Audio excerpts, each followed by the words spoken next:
Revise किया आप लोगों ने रेनिन एंजियोटेंसिन सिस्टम। अब तो ड्रग्स स्टार्ट हो गई हैं आपके। देखो ड्रग्स का जो फार्माकोलॉजिकल एक्टिविटी है या एडवर्स इफेक्ट है, जो भी इंफॉर्मेशन आप देना चाहते हो ना, उसके लिए आपको फार्माकोलॉजी क्लियर होना जरूरी है, क्योंकि इसमें बहुत सारे ऐसे पॉइंट्स हैं जो डायरेक्टली इनडायरेक्टली पेशेंट को डिस्कम्फर्ट या ऐसी फीलिंग दे सकते हैं जहां पर आपका चेंज उसको हेल्प कर सकता है। ड्रग स्टोर पे जाता है ना पेशेंट, तो हर तरीके की बात वो कर लेता है। कहता है कि यार डॉक्टर साहब ने दवा चेंज की है, अब इसकी वजह से मुझे ऐसा लग रहा है, इसकी वजह से ऐसा लग रहा है। तो फिर वो ड्रग स्टोर वाला बताता है कि नहीं, डोज है, सेट होने में टाइम होगा और इसके चलते ऐसा लग रहा होगा,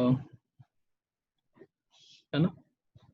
तो फिर उसको ऐसा लगता है कि चलिए ठीक है, जो इन्फॉर्मेशन मिली है तो यानी कि कोई गलत डायरेक्शन में नहीं जा रहा है, एडेप्टेशन हो रहा है।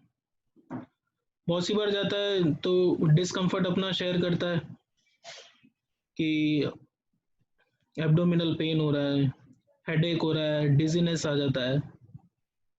तो बताता है कि नहीं, अभी डोज गया है, आप रेस्ट ज़्यादा करें तो चीज़ें वापस से फीडबैक मैकेनिज्म से ठीक होगा।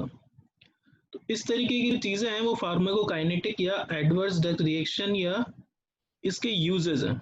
यूजेस बहुत इंपॉर्टेंट हैं, और खासकर अभी हम लोग जो देखेंगे हाइपरटेंशन को लेकर, जो कैप्टोप्रिल है, एसीई इनहिबिटर्स हैं, इनका हाइपरटेंशन और कंजेस्टिव हार्ट फेलियर, सीएचएफ, इन दोनों कंडीशन में काफ़ी ज़्यादा यूज़ है, और वहाँ पर ये as a first line of drug use हो रही है, फर्स्ट लाइन ड्रग। तो फार्माकोडायनेमिक्स तो रिवाइज किया होगा आप लोगों ने, ऑलरेडी हो गया था वो। एंजियोटेंसिन सेकंड को लेके कोई डाउट है?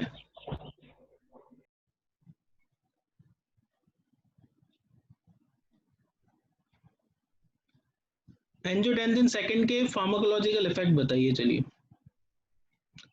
रिवाइज कराना बहुत जरूरी है ना।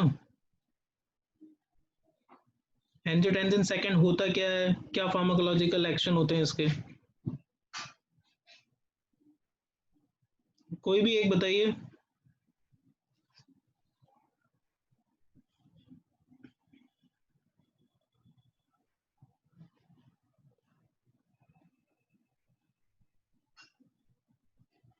अविनाश, रिवाइज किया था क्या?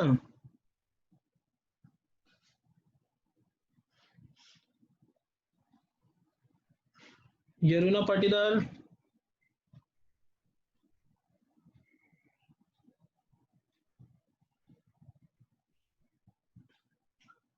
तो काफी शॉर्ट में है, जैसे आप लोग अगर रिवाइज करें तो एक स्लाइड है, उसमें हमने समराइज किया हुआ है, लास्ट लेक्चर में भी आई थी। एंजियोटेंसिन दो बायोमोलिक्यूल्स हैं, उनका एक इंटरेक्शन है जिससे कि एक नया बायोमोलिक्यूल जनरेट होता है, एंजियोटेंसिनोजन। लिवर से सिक्रेशन होता है इसका, और जो रेनिन है उसका जेक्स्टा ग्लोमेरुलर सेल जो है वो किडनी में प्रेजेंट होते हैं, और रेनिन का वो सिक्रेशन करते हैं। तो जो प्लाज्मा रेनिन जो कंसंट्रेशन है वो एक्चुअली इस सिस्टम के लिए देखा जाता है कि ये सिस्टम किस टाइप से वर्क कर रहा है। अगर ये कंसंट्रेशन बढ़ता रहेगा यानी कि ये सिस्टम एक्टिवेट है, प्लाज्मा रेनिन कंसंट्रेशन। इसको आगे भी हाइपरटेंशन में भी कंपेयर किया है। तो जैसे ही ब्लड प्रेशर या होम्योस्टेसिस बॉडी का डिस्टर्ब होता है, थोड़ा लोअर साइड में जाता है, तो उस कंडीशन में ये सिस्टम का एक्टिवेशन होता है और रेनिन का सिक्रेशन होने लगता है। तो रेनिन का जैसे ही सिक्रेशन होगा तो एंजियोटेंसिनोजन ऑलरेडी लीवर सिक्रेट कर रहा है, तो फिर वो क्या करेगा, इसको चेंज कर देगा एंजियोटेंसिन फर्स्ट में। एंजियोटेंसिन फर्स्ट अपने आप में जब कन्वर्ट हो जाएगा तो वहीं पर जो एंजियोटेंसिन कन्वर्टिंग एंजाइम है वो इसे एंजियोटेंसिन सेकंड में कन्वर्ट कर देता है। अब जितने भी जो फार्माकोलॉजिकल इफेक्ट रिपोर्टेड हैं और जो स्टडीज हुई है वो ये बताती हैं कि जो फार्माकोलॉजिकल एक्शन है वो एंजियोटेंसिन सेकंड के चलते हैं। हालांकि थर्ड भी बनता है बट उसका जो मेजर एक्शन है वो केवल सिक्रेशन ऑफ एल्डोस्टेरोन को इंक्रीज करना है। तो जैसे ही एंजियोटेंसिन सेकंड का सिक्रेशन होता है वैसे ही जो कैल्शियम इनफ्लक्स है वो इंक्रीज हो जाता है और सेलुलर इफेक्ट आने लगते हैं फॉर कॉन्ट्रैक्टिलिटी, यानी कि जो डायलिटेशन हो रहा था वो कॉन्ट्रैक्टिलिटी में चेंज होता है और ब्लड वेसल्स में कॉन्ट्रैक्शन स्टार्ट होता है। अब ऐसा क्यों होता है? बिकॉज जो कैल्शियम है उसका जो इन्फ्लक्स है वो हुआ है और ये सीधा कोरिलेट करता है फिजियोलॉजी ऑफ मसल कॉन्ट्रैक्शन से। अब कैल्शियम का जो इन्फ्लक्स होता है वो अपने आप में सपोर्ट करता है कैल्शियम चैनल को एक्टिवेट होने से। तो कैल्शियम चैनल का एक्टिवेशन होता है और जो कैल्शियम चैनल का एक्टिवेशन है वो फर्दर इसका जो फंक्शन है उसको इंक्रीज करता है कैटेकोलामीन का सिक्रेशन। जो कैल्शियम चैनल है अगर वो एक्टिवेट हो जाएगा तो कैटेकोलामीन का सिक्रेशन बढ़ेगा और जिससे कि नॉर एड्रेनलिन और जो एड्रेनलिन है उसका सिक्रेशन और होने लगे। तो जो वासो कॉन्स्ट्रिक्शन हो रहा था वो धीरे धीरे सिंपैथो जो माइमेटिक एक्टिविटी है वो भी शो करने लगेगा और ये जो सारा जो सिस्टम है ये अल्टीमेटली क्या करेगा, जो ब्लड प्रेशर है उसमें राइज करेगा और साथ ही जो इसका जो इफेक्ट है एड्रिनल जो कॉर्टेक्स है वहां पर है और जो एल्डोस्टेरोन है उसका सिक्रेशन बढ़ेगा जिससे कि सोडियम और वाटर का रिटेंशन होगा। तो उसके चलते एडिमा है वो होगा और फिर धीरे धीरे जो ब्लड प्रेशर लेवल है वो बढ़ेगा। अब जो ड्रग है कैप्टोप्रिल, उसमें हम लोगों ने देखा कि जो कैप्टोप्रिल है वो इसके अगेंस्ट काम कर रही है, यानी कि वो जो ड्रग है वो इनहिबिट कर रही है एंजियोटेंसिन कन्वर्टिंग एंजाइम को। और ये एंजाइम जब हो जाएगा इनहिबिट तो जितने भी जो फार्माकोलॉजिकल इफेक्ट जो एंजियोटेंसिन सेकंड के आ रहे थे वो रिवर्स होने लगेंगे और धीरे धीरे लोअरिंग स्टार्ट होगा। बिकॉज ऐसा क्यों है? क्योंकि हाइपरटेंशन का जो केस है उसमें ऑलरेडी बीपी राइज हो रहा है और जो रेनिन जो सिस्टम है अगर ये चलता रहेगा तो ये उस कंडीशन को वर्स्ट करेगा। तो इसलिए फिर जो कैप्टोप्रिल है उसको दिया जाता है। अब इसके आगे जो फार्माकोडायनेमिक इफेक्ट तो कैप्टोप्रिल शो कर रहा है बट इसकी जो फार्माकोकाइनेटिक्स है या एडवर्स इफेक्ट्स हैं उसको हम लोग देखेंगे। और इसके अलावा जो ड्रग्स हैं, बिकॉज हम लोगों ने जो क्लासिफिकेशन पार्ट देखा था तो उसमें और भी ड्रग्स हैं जो इस कैटेगरी को बिलोंग करती हैं, तो उन सब ड्रग्स का रोल क्या है या वो सब जो ड्रग्स हैं वो किस कंडीशन में यूज की जाए। तो इनको देखने के लिए आगे स्लाइड चलाएंगे बट एक कोई ड्राइंग बनाना चाह रहा है उसका घर पे टाइम पास नहीं हो रहा है, वो थोड़ा सा मेंटली डिस्टर्ब है। तो अब अपने इस टाइम पीरियड में अपने आप को संभालना होगा और स्टडी की साइड में फोकस करना होगा क्योंकि वही काम आएगा। तो फार्माकोकाइनेटिक्स है वो ये बताती है about 70% of orally administered captopril is absorbed. The presence of food in the stomach reduces its bioavailability. The penetration in brain is poor. It is partly metabolized and partly excreted unchanged in urine. The plasma T half is approximately for 6 to 12 hours. यानी कि जो इसका जो complete जो action है 6 to 12 hours चलेगा। 70% orally ये administered है और जो फूड की क्वांटिटी है वो इसका जो बायो अवेलेबिलिटी है उसमें इसको शो करती।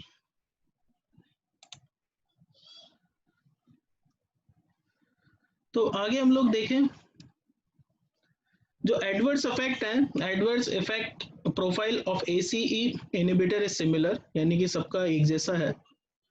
थोड़ा डिफरेंस है, जैसे जो captopril it is well tolerated by most patient, specially if daily dose is sir ये कर कौन रहा है सर? 150।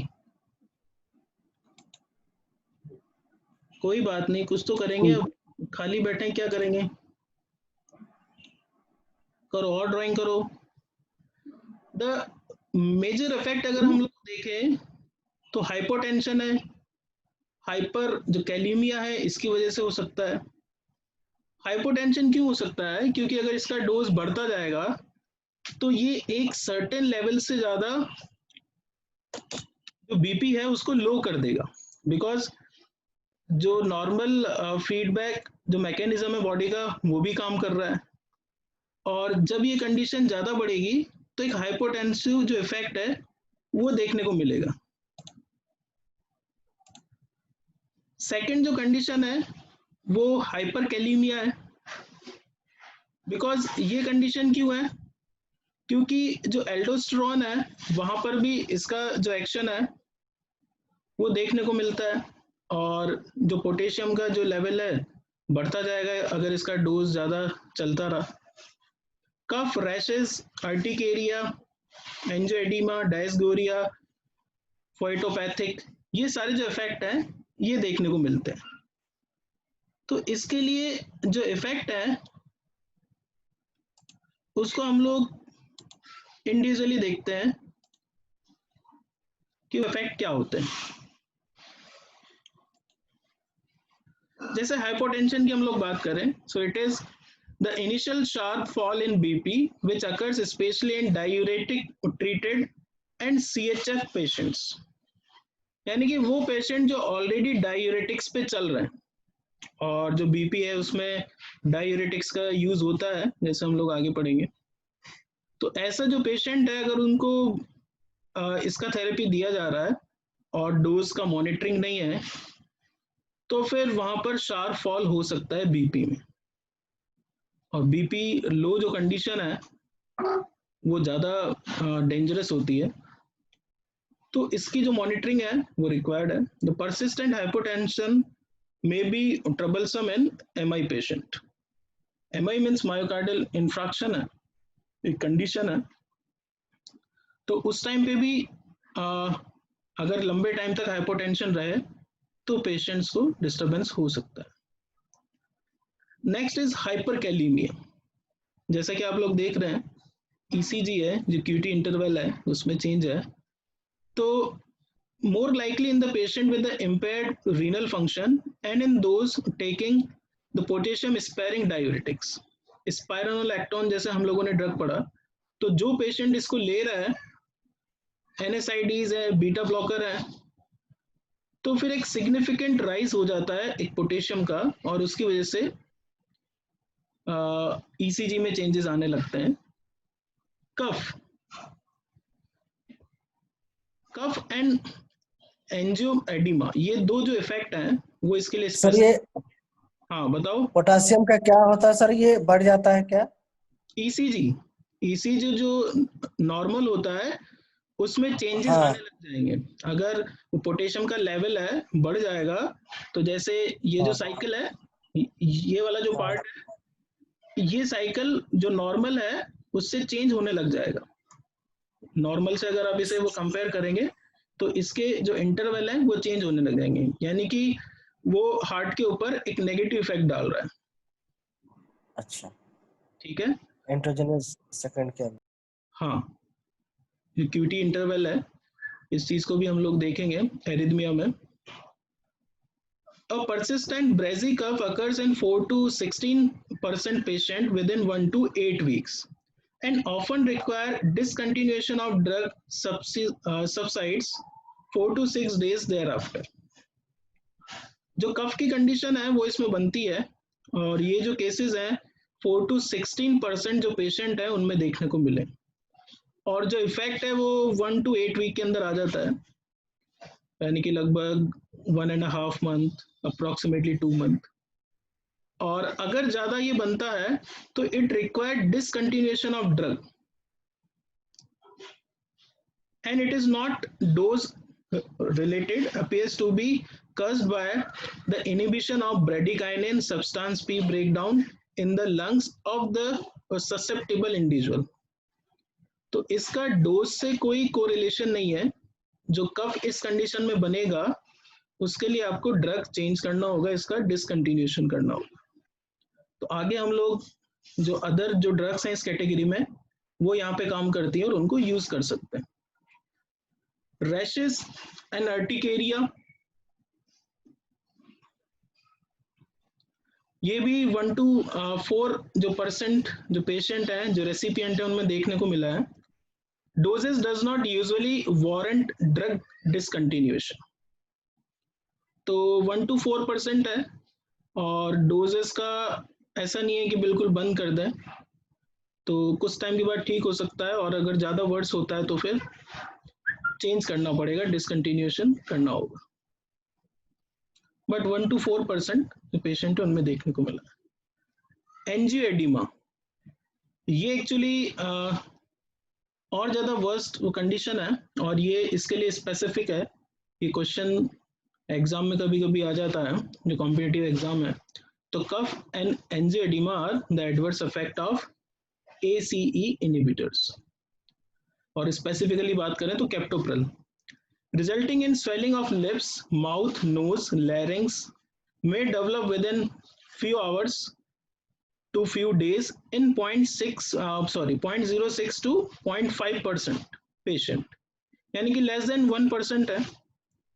और इसकी जो कंडीशन है इसमें फेस के ऊपर स्वेलिंग और आईज के ऊपर इस टाइप से एडिमा जिसको हम कहते हैं एक्स्ट्रा फ्लूइड का रिटेंशन होने लग जाता है।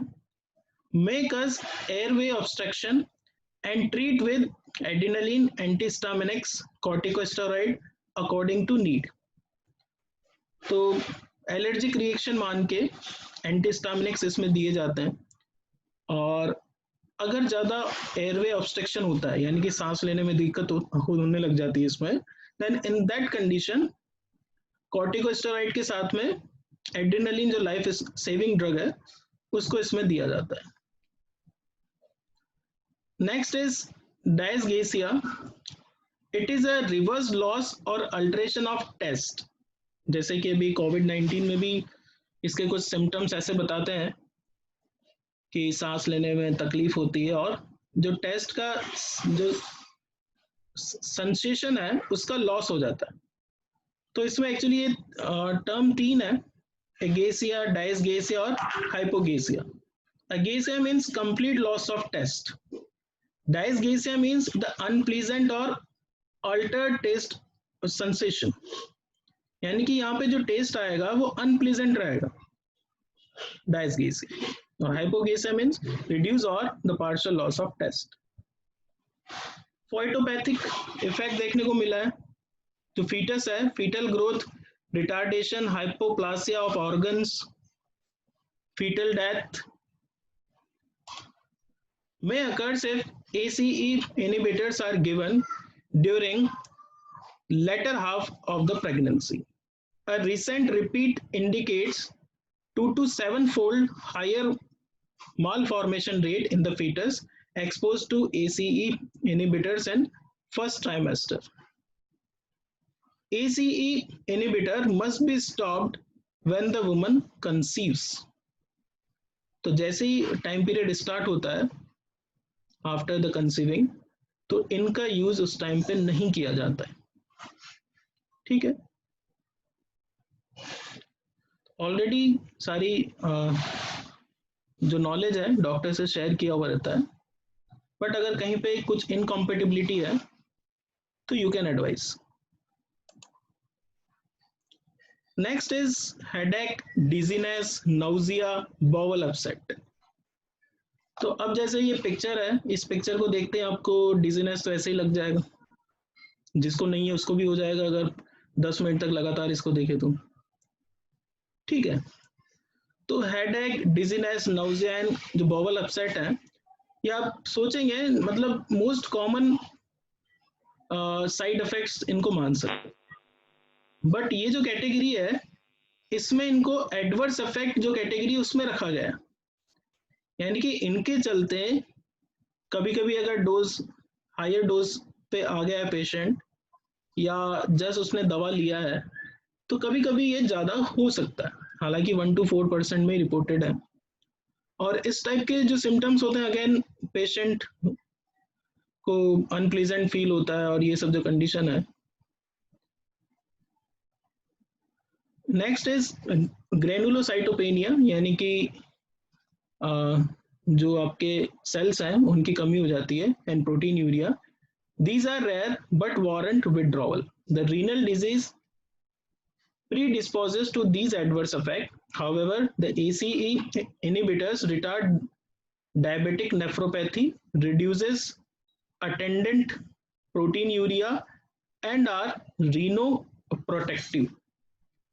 तो डायबिटिक नेफ्रोपैथी में जब आप इसको इफेक्ट देखेंगे तो एक्चुअली इसकी वजह से क्या होता है, जैसे हम लोगों ने देखा कि सोडियम एंड वाटर का जो रिटेंशन था वो होने लग गया था। जो एंजियोटेंसिन सेकेंड है वो क्या कर रहा था, जो एडिनल ग्लैंड है उसको स्टिमुलेट कर रहा था, और जो एल्डोस्टेरोन है उसका सिक्रेशन हो रहा था, और उसके चलते क्या हो रहा था, सोडियम एंड वाटर का रिटेंशन होने लग गया था। और उसके चलते अगर आप लोगों ने रिवाइज किया है तो एक स्लाइड में हम लोगों ने देखा था दैट ब्लड फ्लो कम हो गया था, जो किडनी है उसमें ब्लड फ्लो ही कम हो गया था और उसके चलते पूरा ऑर्गन स्ट्रेस में आ गया था। तो वो जो कंडीशन है उस कंडीशन में आपका जो सिस्टम है उसका फेलियर स्टार्ट होने लग जाता है, ऑर्गन फेलियर, और इन्फेक्शन के चांसेस बढ़ने लग जाते हैं, या जिसको हम सेप्सिस कहते हैं वो कंडीशन बनने लग जाती है। तो इनके जो इफेक्ट है वहां पर रीनो जो प्रोटेक्टिव है वो इफेक्ट देखने को मिले, क्योंकि उसकी वजह से जो एल्डोस्टेरोन है उसका सिक्रेशन नहीं होगा, सोडियम एंड वाटर का जो रिटेंशन था वो नहीं होगा, तो ये वहां पे डायबिटिक नेफ्रोपैथी में हेल्प कर रही है। इसीलिए इसका वाइड यूज है, केवल जो कुछ कंडीशन है उसको छोड़ के wide use is there. Proteinuria है तो उस कंडीशन में भी क्या होगा, पेनफुल यूरिनेशन होगा, स्वेलिंग होने लग जाएगी, फैटीग होगा। तो ये सब जो सिम्टम्स हैं वो देखने को मिलते हैं। एक्यूट रीनल फेलियर, अब अगर इसका डोज ज़्यादा होता जाए और जो पेशेंट है टॉलरेट नहीं कर पाए और जो जो कंडीशन है उसका डायग्नोसिस नहीं हो पाए, ठीक है, तो हमने इसको रीनो प्रोटेक्टिव भी कहा एक डोज में। पर आप लोगों ने सुना होगा जो ड्रग और पॉइजन है उसमें केवल डोज का ही डिफरेंस है। डोज अगर सही है तो दवा दवा है, otherwise it can be a poison. So उसी का ये एग्जांपल है जो लास्ट एडवर्स इफेक्ट इसमें बताया गया है। So it is precipitated by ACE inhibitor in patient with bilateral renal entry, stenosis due to dilatation of efferent arteriole and fall in the glomerular filtration rate. ACE inhibitor are contraindicated in such patient. तो जिनका system already dump है, glomerular filtration rate GFR बहुत कम हो गया है, तो अगर वहां पे इनको दिया जाएगा तो इस कंडीशन में ये फेलियर की साइड जाएंगे। तो ये एक्चुअली हम लोगों को कल डिस्कस करना था, बट कल जो पावर कट हो गया था और लेक्चर बीच में रह गया था। आज का जो हमारा टॉपिक है ऑलरेडी मैंने आपको सेंड किया है।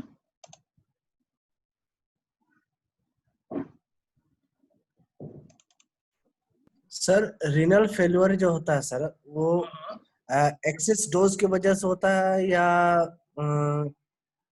रिसेप्टर का वो क्या कहते हैं वो?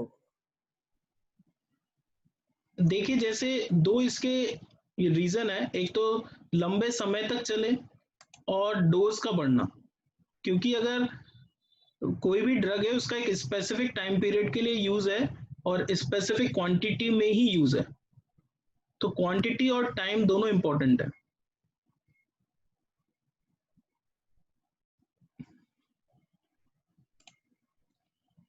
तो आज हम लोग इसके जो अदर पार्ट हैं उनको देखने वाले थे, ड्रग इंटरेक्शन और other ACE inhibitor and there uses. तो ड्रग इंटरेक्शन में क्या है, एक्चुअली फूड को लेके हम लोग सोचते हैं कि क्या खाना चाहिए क्या नहीं खाना चाहिए।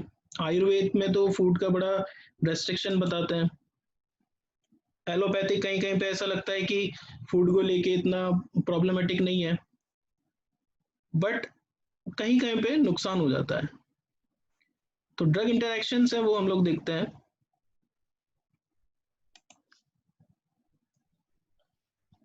स्लाइड विजिबल है, आपको दिख रहा है?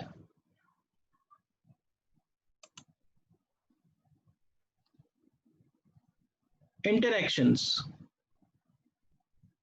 तो एंडोमेथासिन है, जैसे NSAIDs यूज करते स्लाइड हैं। नहीं आया सर। स्लाइड नहीं दिख रहा है? नहीं सर। ठीक है। No sir.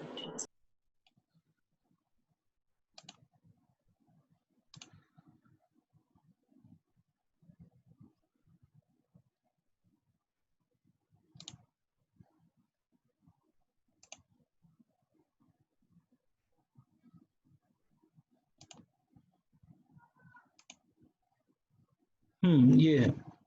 तो एक्चुअली क्या होता है कि जैसे NSAIDs हैं, तो कई टाइम पे क्या होता है कि कुछ ड्रग ऑलरेडी चली रहती हैं और पेशेंट को पता नहीं रहता है। हो सकता है कि डॉक्टर ने पूछा हो कि आप अभी क्या क्या खाते हो, पेशेंट ने बताया ही नहीं कि मुझे तो ये भी चल रहा है, मुझे तो वो भी चल रहा है, या हो सकता है मिस हो गया हो। ठीक है, तो एंडोमेथासिन है, NSAIDs है, पेन के लिए, एनाल्जेसिक जो इफेक्ट है उसके लिए लिया जाता है। बट इसके चलते क्या होता है, इट एटीन्यूटेट द हाइपोटेंसिव एक्शन, तो बीपी और ज्यादा कम हो जाएगा, sudden fall in BP. The incidence of renal failure have been reported when the NSAIDs are given to the patient, especially elderly, receiving the ACE inhibitor plus diuretics. तो ये तीन चीजों का कॉम्बिनेशन डेंजरस होता है। अगर आपका जो ACE इनहिबिटर्स ऑलरेडी आपके चल रहे हैं, उसमें फिर कोई और डायूरेटिक भी आपको चल रहा है, हाइपरटेंशन के जैसे केस है, तो इसमें दोनों ड्रग चलती हैं। बट अगर इस टाइम पीरियड में आपको फीवर आ गया या मसल पेन होने लगा या जो फिजिकल ऐसी कोई सी भी कंडीशन बन सकती है, बिकॉज NSAIDs बहुत ही कॉमनली यूज किए जाते हैं, डाइक्लोफेनिक हो गया, पैरासीटामोल है वो हो गया, तो इन तीनों का जो कॉम्बिनेशन है अगर लंबे टाइम तक रहे, एक्चुअली क्या है कि एक दो डोज में इतना इफेक्ट नहीं पड़ेगा, बट मान लीजिए लंबे टाइम से बुखार चल रहा है, फीवर हो रहा है, 15 दिन हो गए, 20 दिन हो गए, ठीक है, डॉक्टर को नहीं दिखा रहे हैं, ऐसे ही चल रहा है, या दिखा दिया है, तो अगर इस टाइप का एक कॉम्बिनेशन है तो उसमें रीनल फेलियर के चांसेस है। Hyperkalaemia can occur if the potassium supplement या potassium sparing diuretics are given with captopril. तो जैसा कि हम लोगों ने देखा, जो पोटेशियम स्पेयरिंग है, डायूरेटिक्स अगर दिया है तो फिर हाइपरकैलेमिया हो जाएगा। Antacid reduce the bio availability of captopril while the inhibitor reduce lithium clearance and predispose its toxicity। तो बहुत सी बार इस टाइप का इफेक्ट देखने को मिलता है लिथियम के चलते। और जो एंटासिड है, जो जनरली हम लोग यूज करते हैं, इनो ले लिया या पेट में एसिडिटी हो रहा है तो कोई चीज ले ली, तो उसकी वजह से जो इफेक्ट है कैप्टोप्रिल का वो कम हो जाएगा और उस टाइम पीरियड में नहीं भी आएगा। डोज इसका कितना रखा जाए, तो dose 250 mg BD increase gradually up to 50 mg TDS according to the responses. तो इन सब इफेक्ट के चलते 25 mg या ग्रेजुअली 50 mg तक जाता है। तो एक ये डोज का फैक्टर आप लोग अभी देखेंगे कि जो दूसरे जो ड्रग हैं, जो ये कैटेगरी है, अभी हम लोग उनको स्टडी करेंगे, तो वहां पर डोज काफी कम हो जाती है, और जैसे इसमें 3 बार लेना होगा, वहां पर केवल OD पर ये डोज आ जाएगी। तो इसके चलते फिर जो अलग जो कैटेगरी है वो धीरे धीरे डेवलप हुई, जिसको हम कहते हैं अदर ACE इनहिबिटर्स। एक और इसमें पॉइंट है जो क्लिनिकल यूज के ऊपर है, the in patient in. Sir हाँ बताइए। बीडी का मतलब क्या हुआ? बीडी जो था इसमें नीचे सबसे लास्ट वाला लाइन में, हाँ रात में सोने से पहले, बीडी मतलब क्या होता है? रात में सोने से पहले एक बार। अच्छा, सोने से पहले। तो डोज एक्चुअली जो क्वांटिटी है वो ज्यादा है, तो 25 mg है ना, आगे हम लोग अभी ये देखेंगे, और जो सॉल्ट है वहां पे 6 mg तक भी डोज चला जाएगा, और दिन में केवल एक बार। तो इसका जो यूज है, the in patient on diuretics and in CHF patient, it is wise to start with 6 to 25 mg BD to avoid the marked fall in BP initially. तो अगर आपका जो पेशेंट है वो कंजेस्टिव हार्ट फेलियर का है या डायूरेटिक्स पे ऑलरेडी चल रहा है, तो ये वाली जो डोज है जो 50 mg है, हालांकि ये धीरे धीरे राइज करना है और यहाँ तक पहुंचना है अगर रिक्वायरमेंट है तो। ये एक्सट्रीम केस बताया है इसका, जो 50 mg है जो एक्सट्रीम केस है। बट जो CHF वाले जो पेशेंट है या जो डायूरेटिक्स पे हैं, उनको जो डोज स्टार्ट करना है वो 6 से 25 जो mg है उस रेंज में चलना है, यानी कि 6 से स्टार्ट करें आप। जो टैबलेट आएगी 6 mg 10 mg, ठीक है, तो धीरे धीरे आप बढ़ाएं, क्योंकि इससे एक साथ जो कंडीशन है BP फॉल नहीं होगा, क्योंकि वही हजार्डियस है। The tablet should be taken 1 hour before or 2 hour after meal, जैसा कि अभी डिस्कस हुआ। It has become less popular due to need for twice thrice daily using. अब इसका 2 बार लेना या 3 बार लेना डोज का, क्योंकि ऑलरेडी और टैबलेट भी चल रही हैं, अब 3 बार इसको भी लेना पड़ेगा, क्योंकि 3 बार कोई टैबलेट को लेना थोड़ा हेक्टिक हो जाता है। And possibly higher incidence of effect compared to other ACE inhibitors. अब इसके बाद की जो कैटेगरीज हैं उसमें कुछ प्लस पॉइंट्स मिले, इसीलिए नए ड्रग मॉलिक्यूल डिस्कवर भी किए जाते हैं, क्योंकि एक जो स्ट्रक्चर बन गया है केवल वही सर इसको नहीं समझे एक बार। हाँ हाँ सर इसको एक बार समझा दीजिए। हाँ, इसमें ये कहना चाह रहा है लाइन को समझा दीजिए कि ये जो ड्रग है ये अपने आप में 2 बार लेना या 3 बार इसका डोज लेना, बिकॉज अगर आप 6 mg पे उसको रखोगे और आपको जो BP है उसको देखना है, तो 6 mg की डोज 3 बार तो चलानी पड़ेगी, उसके बाद ही इसका जो इफेक्ट है वो देखने को मिलेगा। जो 24 घंटे का टाइम है, तो उसमें अगर आपने 6 mg का डोज फिक्स किया बाई चांस, तो 3 बार तो डालना पड़ेगा, ठीक है, क्योंकि इसका जो इफेक्ट आता है वो 25 mg के आसपास ही आता है, ठीक है।